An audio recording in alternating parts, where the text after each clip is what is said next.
I'm going to call you out during this presentation.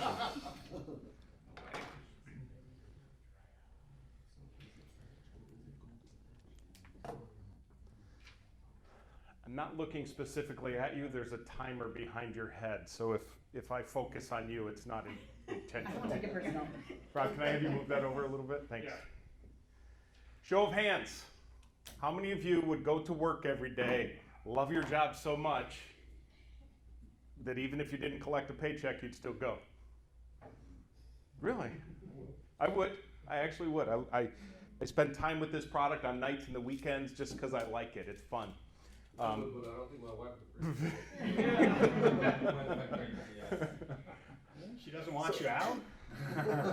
So the reason I brought that up is the nature of this product is going to make your company more efficient, allow you to do reporting for government regulatory standards, all those types of things. Aaron, you mentioned, you and I have never met, I don't think, oil and public water systems. Yeah, you got to pay attention to a few things there. So I'm going to try to bring up things that are relative to manufacturing, since that's the track that we're in. My name is Scott Courtier. I'm Senior Technical Sales Consultant for the InTouch Edge product. And I'm going to cover some things manufacturing related and some features that are relevant to this. But I was asked something that I didn't plan on doing is, hey, let's give you guys a brief overview of what the heck this product is, and I'm going to launch into a few things that I think you can use.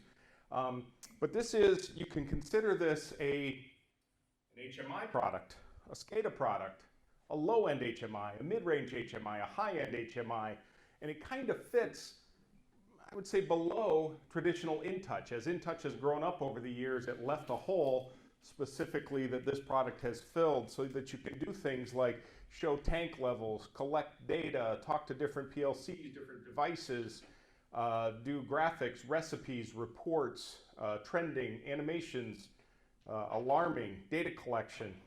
Should I go on? It's all built into this product. So that's kind of what this is, and it gives you the ability to view and interact with your screens. It doesn't have to have screens. It could be data collection only. It could be tied into, for example, here's a graphic that we brought in from a CAD package. It's 3D, but common, if you know situational awareness graphics, you kind of make those available and make the data so that it's obvious where situations are. So that's kind of what this product is. Launching into the slides. Now, I come from Detroit. I grew up in automation in the automotive industry. I've been all over the world doing manufacturing type projects as well as other industries. But some of the big things that I see for manufacturing environments are connectivity. You got to connect to the stuff to get the information out. So we've got some of those we'll talk about in a second. A consistent yet flexible user interface. If you've got machines all over the place and they're all different, you don't want to have to train operators every time they move and flex from machine to machine. You want things consistent. But you have to have a flexible user interface because every machine is going to be a little bit different. And data collections and dashboards, as the HMI industry has grown up over the last 15, 20, 30 years, we've gone from push button and pilot light replacements to being able to collect data and enhance and improve your manufacturing process and optimize that. So some of the key requirements for an HMI in this industry, in manufacturing, are the communications flexibility, which I'll give you some examples of that, import tools, the ability to use symbols and very flexible and powerful graphics, reuse symbols, I should say, and having local storage or a historian, or go to a cloud, or go to a SQL database, and then having the ability to have a remote, and I very specifically chose and or there, because you can have either remote displays and large production monitoring, or what's commonly called as andon production screens. So if I had to summarize what this product is, it's a powerful yet very flexible, very easy to use. Even an IT guy could do it, I hear. HMI and SCADA software product. Now, it's very flexible in the fact that it can run on different operating systems. If you look at the bottom of this slide, you'll see that it can run on Windows Desktop and Server editions. You can take that same project and run it on Windows Embedded operating systems. You can take that same project and run it on Windows CE. Guess what? You can take that same project and run it on Linux. And we don't compile the runtime project. We create configuration files. And then when we have the different runtimes on the different operating systems, it takes those exact same configuration files and then runs those natively on those local runtimes. This gives you a few benefits. Number one, we have over 20 years of forward compatibility. Unlike some of our competitors that every 3 years, they reinvent the wheel, force you to upgrade, force you to have no upgrade path, and then force you to pay for it. So we've taken a project recently, a customer, actually before I was an employee, I was actually a customer, and I helped another company develop the plastic injection molding machine application in the 90s with this product. They came to us recently and said, hey, we want to take advantage of some of the new features and your trends. How much of a pain in the rear end is it going to be to bring it in? We said, no pain. You just open it up. There's no conversion utility. You just open up your version 1 or 2 application in the current version and it just opens. It's that compatible. So the idea is being able to develop the project once and then deploy it on any of these runtimes, again, with that forward compatibility. We have 3 kind of main focus topics. I just talked about that portability or that scalability, not only operating system, but resolution. You can take this from an application running on a small touchscreen, let's say, and put it on a larger touchscreen, and it just literally with one checkbox will auto scale in resolution. So if you're an OEM, a machine builder, system integrator, being able to have that choice of taking a standard application or a high-end application or a low-end application, running it on different hardware at different price points, having that scalability depending on what your application calls for, that's one of the things this product does very well. In the middle is mobility. Show of hands. How many of you guys are in the right place at the right time 100% of the time? Yeah, nobody. Because you always get alerts or problems when you're at the soccer practice or the dance recital or it's the weekend. How many of you get those calls? Yeah, quite a few. So we make it so that you can get those alerts or see valve positions or know what the current status is, what's the run rate, what's the current output of a particular machine, either on a desktop environment, a phone, tablet. And one of the things we're focusing on over here is HTML5. So you don't need to install any software, you just open up a browser and point it to the runtime and you're viewing and interacting with those screens. The bottom slice down here is interoperability. And what we mean by that is we have over 200 drivers built into the product. Not only for PLCs, but different controllers, different devices. So PLCs, robots, temperature controllers, motion, even vision systems in some cases, RFID, barcode, VFDs, you name it. Again, with our over 200 plus drivers, we can talk to just about anything. And we've got the ability to communicate with databases, networking devices. If you don't know what SNMP is, you can manage your network switches with that. Cloud-based architectures.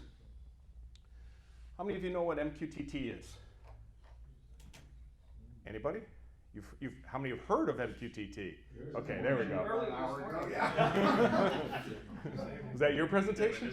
They were listening, all right. I just validated your presentation. So we've got an MQTT. Did you use my line yet on if you don't know this, MQTT being a messaging technology, first of all, it's very efficient and very fault tolerant. Facebook Messenger actually uses MQTT as the underlying technology for logging messages. So you can see its uses in the real world, and we're starting to apply that in industrial applications. For manufacturing, you need the interoperability because I can tell you every single one of you in this room has a different scenario, a different architecture, a different PLC file. Oh, Aaron, I personally own a PLC 5. If you want to hook up later, we can talk. You want to go on from stock? I was at a customer. This has got to be quick. I was at a customer site, and they were throwing away their panel views and their PLC 5s.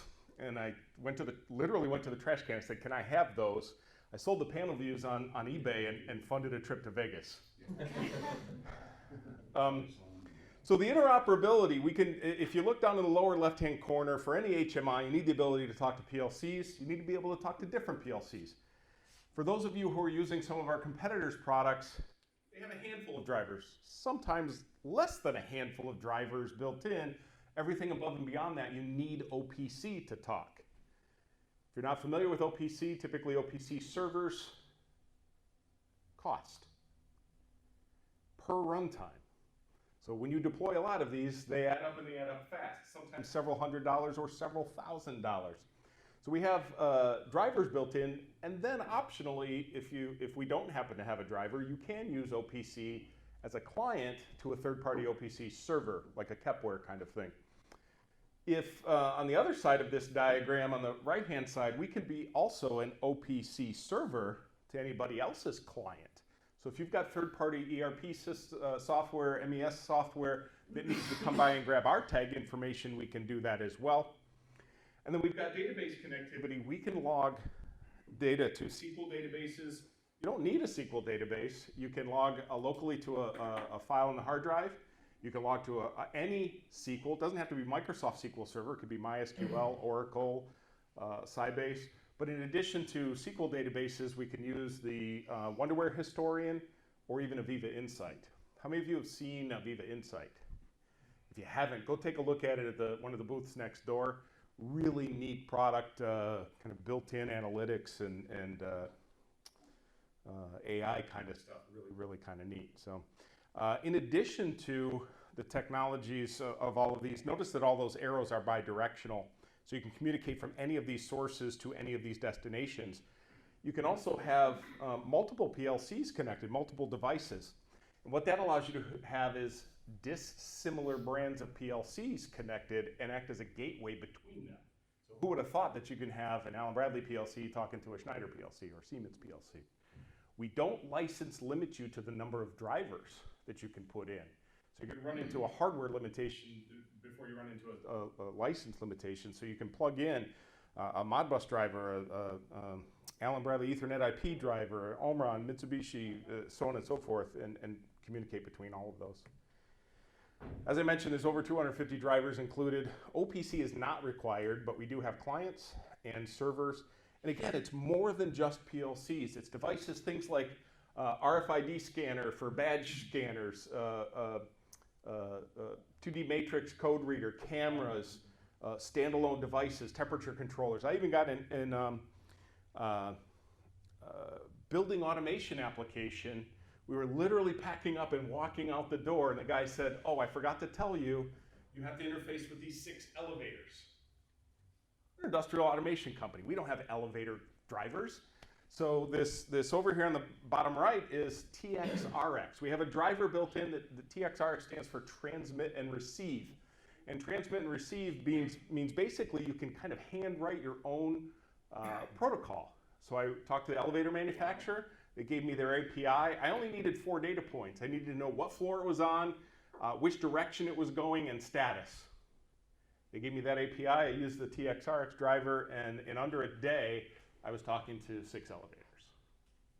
So, Rob, I got 1 whole minute. All right. So flexible architectures, you can be a server, a client in the cloud. You can have redundant servers. You can have multi-screen dashboards. We can bring in data into system platform. There's an object called the ITME View App Object that'll pull into from InTouch Edge up into system platform. And we really have everything that you need all built in. So all the graphics, animations, alarms, recipes, reports, it's all there and installed. How many times have you guys run into a situation where, oh, I gotta go back to purchasing because I forgot to buy this module or that? It's just all in there first to install. We also work very well with other Aviva partner products, Win911 for alarming, which we have alarming built in, but if you need some of their features, we work with them. Dream Report, go see Richard next door. Stratus for some hardware redundancy, Software Toolbox. How many of you are using Allen Bradley? Wow, big. Usually it's about 50%. That was a bigger. We have some import tools we can bring in from Factory Talk, or even Panel Builder 32. And coming soon, we're going to rename InTouch Edge HMI. This is crazy, but we need to do this. We've gone from InTouch Machine Edition, and we've renamed it InTouch Edge. Guess what? Second quarter, we're going to rename it again, and it's going to be called Aviva Edge. No, just, you know. Aaron, we need to talk afterward. But the name of the product will be Aviva Edge. Same product, just a different name. It's going to have a different user interface. We're going to, like an Office 365 ribbon, you'll be able to change the styling, and then we're going to have the ability to bring in our Castra graphics, which we're renaming across all the platforms, Industrial Graphics. So if you use InTouch or System Platform, you'll be able to bring those graphics in. So I have a demo next door if you guys want to see that. Feel free, but that's it for me. I thank you for your time. Appreciate it.